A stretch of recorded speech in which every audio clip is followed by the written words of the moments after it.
आज पूरे देश में कहो चाहे दुनिया में हिंदू धर्म को मानने वाले लोग हैं, उनमें सबसे अभागे हम लोग हैं और हमसे भी ये पीड़ित परिवार है।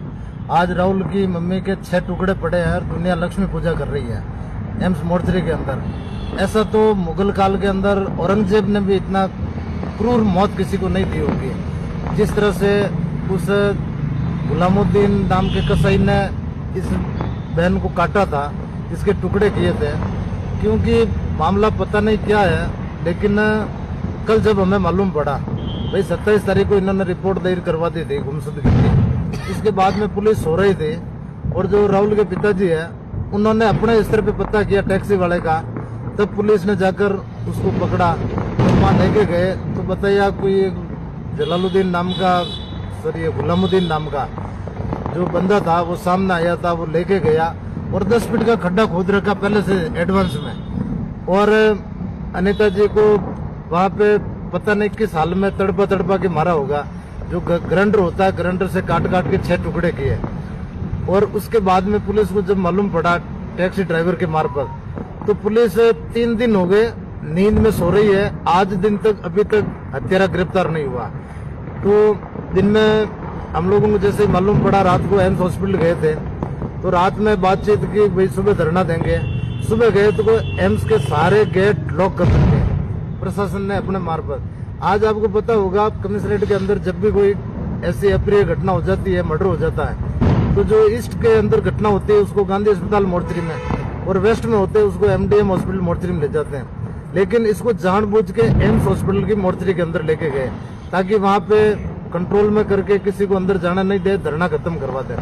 हम लोग बड़ी मुश्किल से लड़ झगड़ के गार्डों से अंदर गए तो ये पीड़ित परिजन राहुल है, इनके पापा थे और वो शारदा जी जो महिला विंग की है, उनमें 2-3 महिलाएं थी।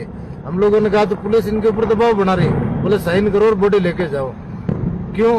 उनको कोई दूसरी बात ही नहीं करनी है। एफआईआर तक दर्ज नहीं हुई थी। तो फिर हम लोगों ने कहा कि आप यहाँ धरना देने नहीं दे रहे हो, तो हम यहाँ पे आए समाज के लोगों के साथ मिलकर बात करेंगे, सभी समाज के लोगों से बात करेंगे। यहाँ आए, फिर बाद में पुलिस पीछे आई, बोले रिपोर्ट दे दो। तो रिपोर्ट से पहले आप पीएम क्यों करवा रहे थे? जब उनको एफआईआर दी, एफआईआर देने के बाद में शाम को आए, बोले बस इसका मौका मुआवना करवा दो। तो मौका मुआवना किस चीज का करवाए? मुलजिम गिरफ्तार नहीं हुआ, बोले केस कमजोर हो जाएगा, पोस्टमार्टम करवा दो, वो करवा दो। जब ग्राइंडर से हड्डियों को काटा, 1000 साल पुराना कंकाल होता है, उसको भी आप अगर डीएनए करोगे तो मालूम पड़ जाएगा। और इनके 6 टुकड़े किए हैं। तो हमारे तो यही मांग है, आरएलपी सुप्रीमो हनुमान जी बन्नीवाल है, जिन्होंने कल रात को अपने चुनावी रैलियों से फ्री होकर 2 बजे फोन किया था। आज सुबह भी इनसे बात की थी, ट्वीट किया है और ट्वीट करके इस गूंगी बहरी सरकार को चेताया है कि भाई अगर 24 घंटे के अंदर निस्तारण नहीं होता है तो मैं स्वयं वहां आऊंगा और पीड़ित परिजनों को न्याय दिलाऊंगा। अब हत्यारे चाहे कोई भी जाति के हो, कोई भी धर्म के हो, उनकी कोई जाति धर्म नहीं होती है। हमारा यही फर्ज बनता है कि भारतीय जनता पार्टी किसी भी नेता ने अभी तक ट्वीट नहीं किया। इतना जघन्य हत्याकांड शायद इस दशक का 10 साल के अंदर इतना जघन्य हत्याकांड नहीं हुआ। एक महिला का 6 टुकड़े करना और उसको 10 फीट जमीन के अंदर गाड़ना।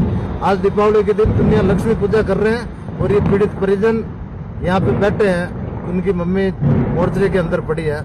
तो हम लोगों ने बीजेपी के नेताओं से, जो कार्यकर्ता आए थे अभी शाम को, कोई छोटे मोटे नेता होंगे, तो उनसे बात की तो बोले हम भजनलाल जी से बात कर रहे हैं। उदयपुर के अंदर कन्हैयालाल हत्याकांड हुआ था, तो उसके अंदर कन्हैयालाल की गर्दन काटी गई थी, तो उसके 2 टुकड़े किए और इसके 6 टुकड़े किए। हमने कही उसकी तर्ज पे जो पूर्ववर्ती सरकार ने 1 करोड़ रुपए और 2 जनों को नौकरी दी, और अभी भारतीय जनता पार्टी की सरकार ने ये वो जो विद्यार्थी का मर्डर हुआ था चाकूबाजी से, उसको लेकर सरकारी नौकरी भी दी और 50 लाख का मुआवजा दिया। तो हमने कही उसी तर्ज पर 1 करोड़ रुपया और इनकी सरकारी नौकरी दो, लेकिन उससे पहले मुलजिम तो गिरफ्तार करो। वहां पे जैसे हिंदू मुस्लिम का मामला हुआ, जयपुर में बुलडोजर चला दिया, उदयपुर में बुलडोजर चला दिया, तो यहाँ पे इनके बुलडोजर थम क्यों गए? थम इसलिए गए हैं क्योंकि इसके अंदर एक बहुत बड़ा मामला है। ये जो गुलामुद्दीन था, ये तो सिर्फ एक सुपारी किलर था। इसको तो शायद मोहरा बनाया है कि लोग आपस में हिंदू मुसलमान के चक्कर में उलझ जाए। इसके पीछे बहुत बड़े मुर्गे हैं, बहुत बड़ा मछलियां हैं, जो जांच होगी तब पकड़ में आएगी। तो एक सरदारपुरा के अंदर 1000-1500 करोड़ की नामचीन प्रॉपर्टी व्यवसायी है।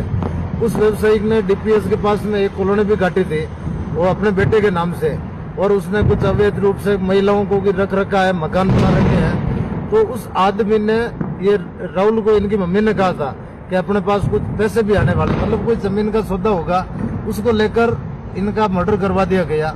अब मर्डर करने के बाद में जो एसएचओ है, एसएचओ को तो पता है कि मेरे मंत्री है, केंद्रीय मंत्री है, स्वगोत्री है, तो मेरा तो कुछ बिगड़ने वाला है नहीं। वो सो रहा था, हमने यही मांग की थी पहले इसको सस्पेंड करो और जो जांच है किसी आईपीएस अधिकारी से करवाओ, क्योंकि छोटे मोटे एसएचओ लेवल की क्या औकात होती है।